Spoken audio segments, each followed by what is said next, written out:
Greetings folks, and I hope you're all suitably horrified out there in collecting land.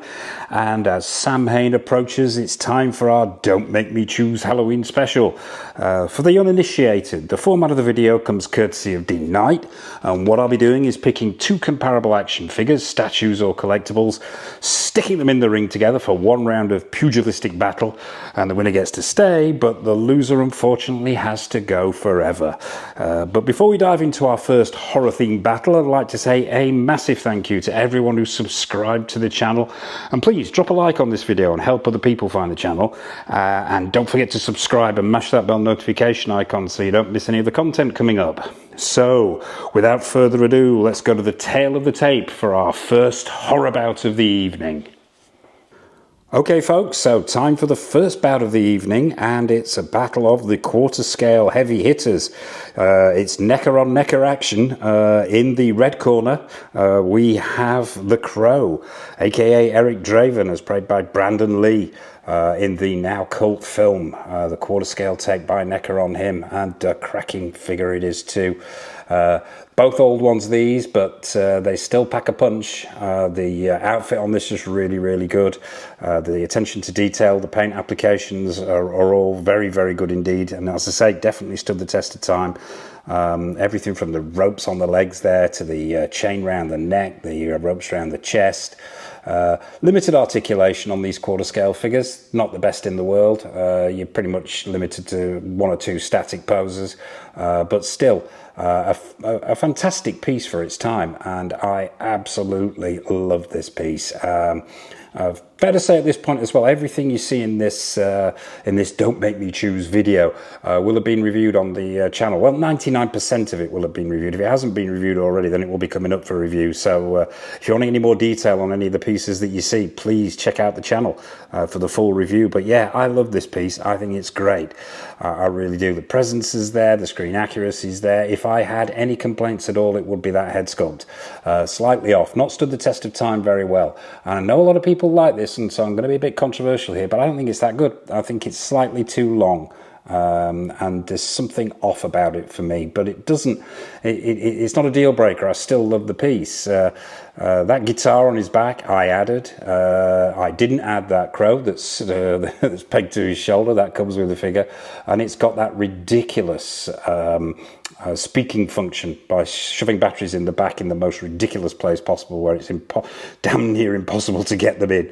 But yeah, that's the same with both of these figures. But yeah, there you have it. That is in the red corner, the defending champ himself. It's the Crow. So let's move on to the contender in the blue corner, necker again, quarter scale again, and it's Doug Bradley as Pinhead from Clive Barker's now seminal classic work Hellraiser.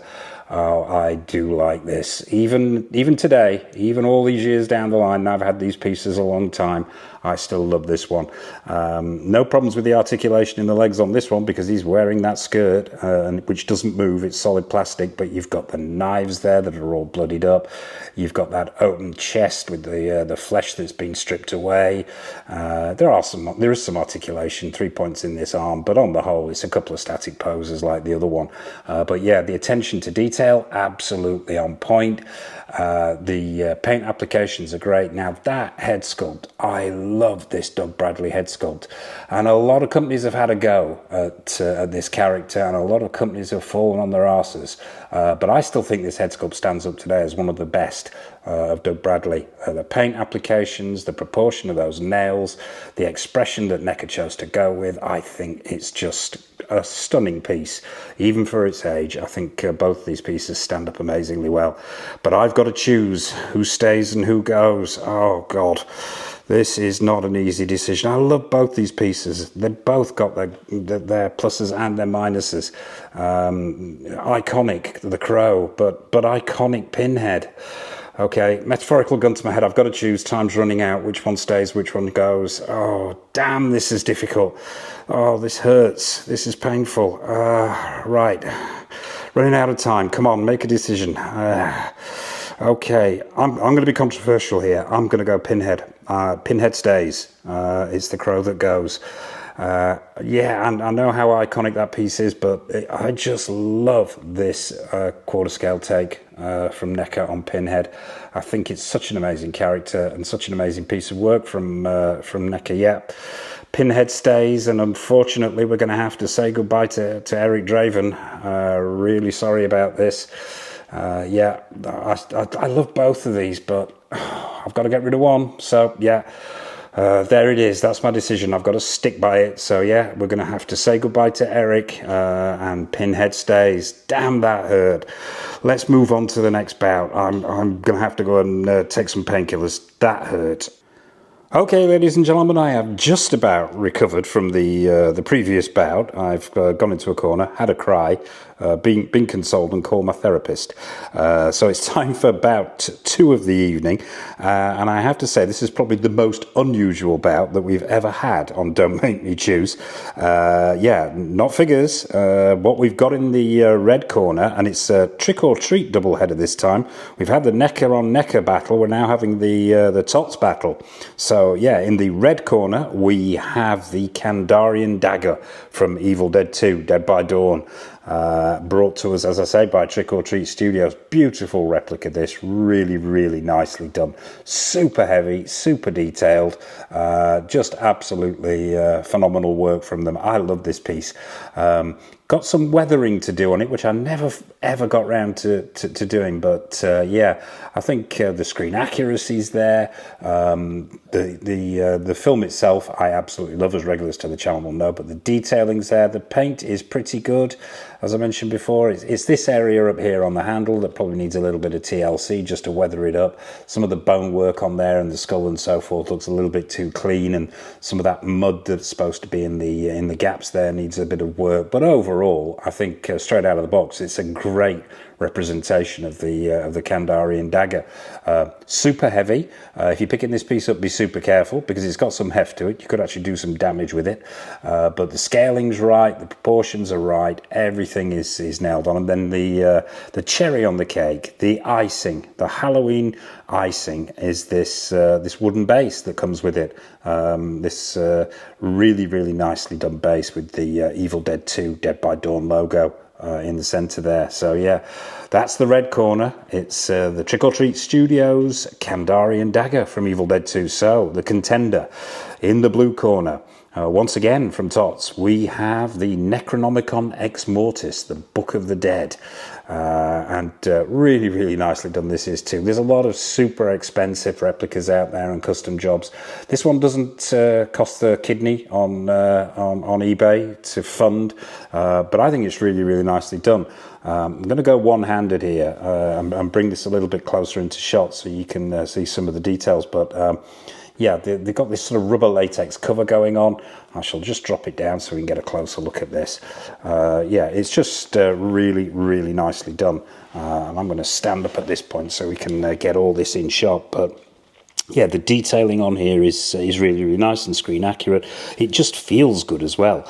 That rubber stroke latex actually feels like genuine skin.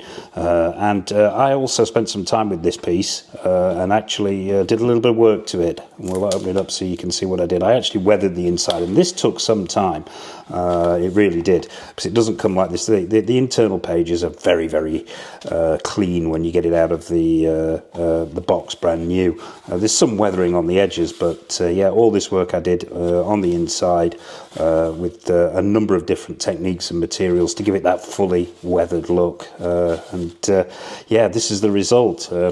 I did some extra creasing on the pages, and yeah, that is your Necronomicon Ex Mortis, with a little bit of work and a bit of customization from myself. So yeah, there you have it. We'll pop this back on the stand and go in for a judge's decision on this bout. Oh God, not an easy one. Not an easy one, this. I think both of these are fantastic. I love the Evil Dead 2. I think it's just a genuine classic of low budget versus enthusiasm, and enthusiasm winning. The Kandarian dagger, really, really well done. As I say, needs a touch of work, which I'm still trying to get round to, but I love it. And that Necronomicon is just great as well. So, but I've got the metaphorical gun to my head. The Deadites are tapping me on the shoulder, and I need to make a decision. Oh, what's it going to be?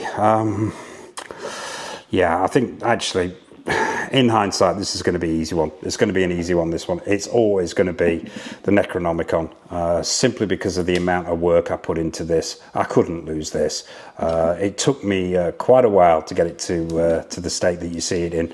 It was one of my first sort of major projects of customization, and yeah, it's got a soft spot in my heart, and I couldn't lose this.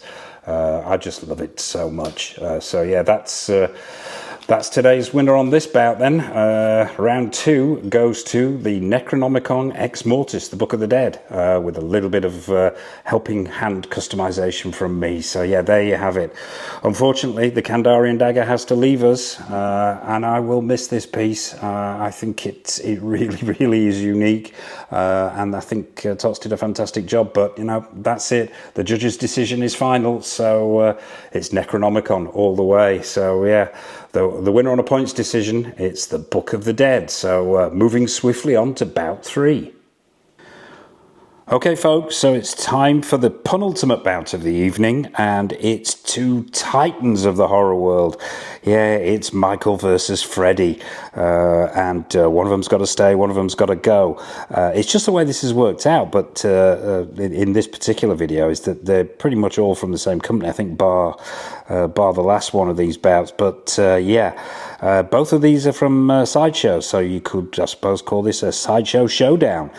In the blue corner, on the right-hand side, we have Sideshow's take on Michael Myers from the absolute classic John Carpenter movie Halloween, obviously. This is the 78 version, and both of these figures, I'm going to say from the get-go, both of these figures are flawed. They really are, which is going to make the deciding that much harder on these two. It's a pretty good representation of Michael Myers. Is it the best one out there? No. I mean, the proportions are pretty good. The outfit's okay. That mask is not entirely 100% screen accurate, but it's a pretty good representation, shall we say, of Michael Myers. And I like it a lot. I think it's very good. I mean, there was always that sort of toss-up between do you get the Sideshow version, do you get the Tots version? I went with Sideshow, but I'm sure there'll be more Michael Myers figures coming up on the channel in the not-too-distant future. Yeah, it's flawed. It's good, but it's flawed. It suffers with a lot of those problems that Sideshow figures suffer with, and body isn't in the best in the world, and maybe the attention to detail's not quite spot on, but I really like this figure. I think it's fantastic, and I think a really, really good representation of Michael himself. So the contender in the blue corner, it's Mr. Krueger, Mr. Freddy Krueger himself. And once again, by Sideshow, as I mentioned. Now, this is riddled with flaws as well. The super janky body, inaccuracies on the outfit, the saving grace on this. I mean, those legs came brand new out of the box, were looser than a loose thing's loose bits. But yeah, the saving grace on this particular figure, I think, is the head sculpt. I think the head sculpt is really, really good.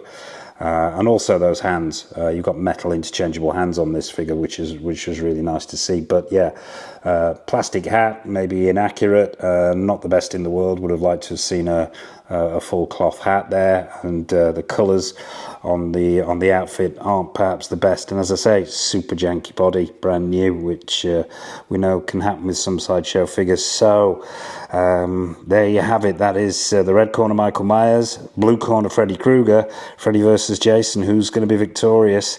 Oh God, I've got a gun to my head. I say both of these are flawed. It's like picking the best of a bad bunch on this one.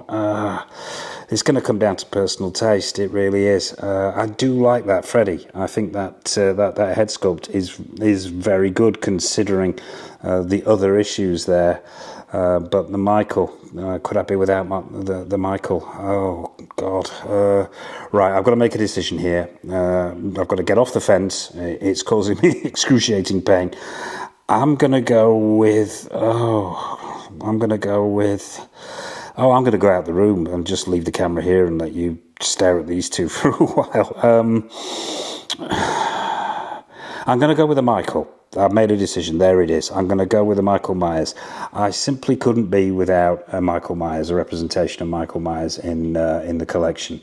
I love Carpenter's seminal masterpiece, and as I say, this figure is flawed, but it's still a pretty good representation of Michael.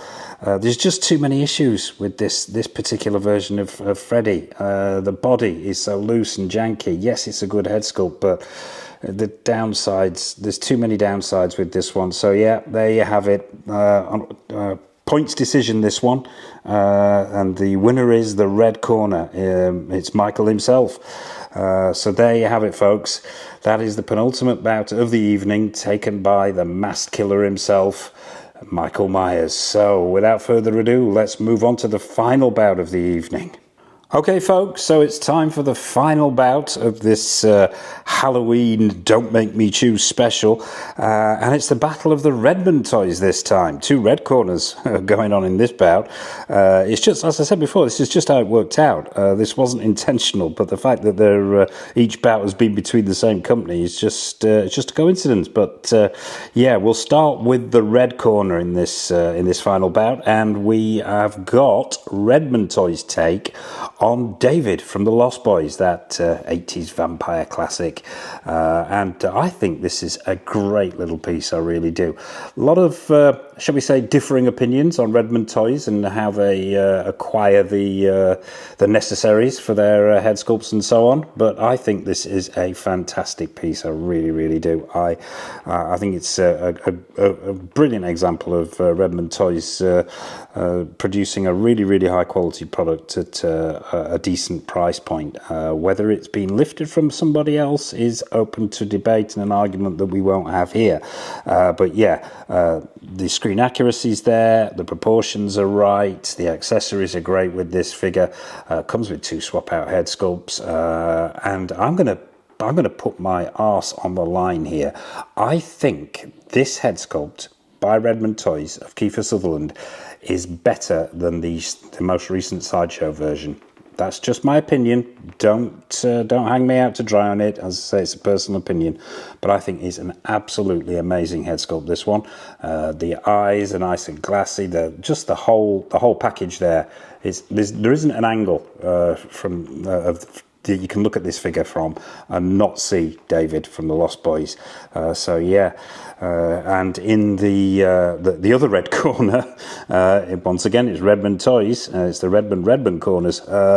We have got Gary Oldman as Dracula from Bram Stoker's Dracula, courtesy of Francis Ford Coppola. I love this piece, I really do. I think that head sculpt is absolutely on point. If I had any criticism, the eyes could be slightly glassier, but on the whole, I think the outfit is super simple, but beautifully done, beautifully tailored, vibrant colours, beautiful materials. It just captures that essence of the old Dracula at the opening of the movie. Accessories are fantastic here as well. You've got this full metal sword, which is really nice, and then you've got this illuminating lantern as well. Fair to say this is the 2.0 version. Redmond have released two versions of this, but this is, I believe, is the 2.0 version, and just a great piece. And there's one that came with an additional wolf head sculpt as well, which was really nicely done. So yeah, there you have it. That's the two contenders. It's the Battle of the Vampires. Oh, now this is going to be a tough one, a really tough one. I have saved the toughest for last here. I love both of these figures for entirely different reasons. I love this Dracula one. I think the shelf presence is just incredible with this piece. It's just got so much presence. It's presence in spades, this one, and I love the source material as well. I think that is spot on Gary Oldman head sculpt, but I think the head sculpt on the David as well is absolutely phenomenal. Perhaps not quite as madly keen on the source material. I like the Lost Boys, but it's not a classic in my opinion. It's a great bit of 80s fun though. So yeah, but I've got to make a decision, and I've got to make it now. Oh God, who stays, who goes? Oh, this is so tough, this one, because these two are, forgive the pun, neck and neck. They really are, as far as as far as head sculpts, as far as outfits, as far as screen accuracy. This is going to come down to, it's not one is worse than the other, it's just which one I prefer. Oh God, and I don't know which one it is. Right, gun to your head, boy, make a decision. It's going to be controversial. I'm going to go with the Dracula. I'm going to go with the Gary Oldman. I just love the way this displays. I say, love the source material. I think that's a cracking head sculpt, and I just love the figure overall. I could sit and look at this thing for hours. I think it's a thing of beauty. That's not to say I don't like the Kiefer. The David is a great figure from Redmond, but unfortunately, I'm going to have to say goodbye to you, and that hurts. That is super painful. I really do like this figure. I think it's cracking work from Redmond. But yeah, there you have it. Oh God, hours and hours of therapy on the horizon for me after this one. So yeah, the final bout of the evening, the Battle of the Vampires, goes to Redmond Toys. It was always going to go to Redmond Toys, but it goes to the Gary Oldman, Bram Stoker's Dracula. So there you have it. Final bout of the evening, a knockout to Mr. Oldman himself. So I suppose all it remains for me to say is a massive thank you for watching. I hope you've enjoyed this bit of fun.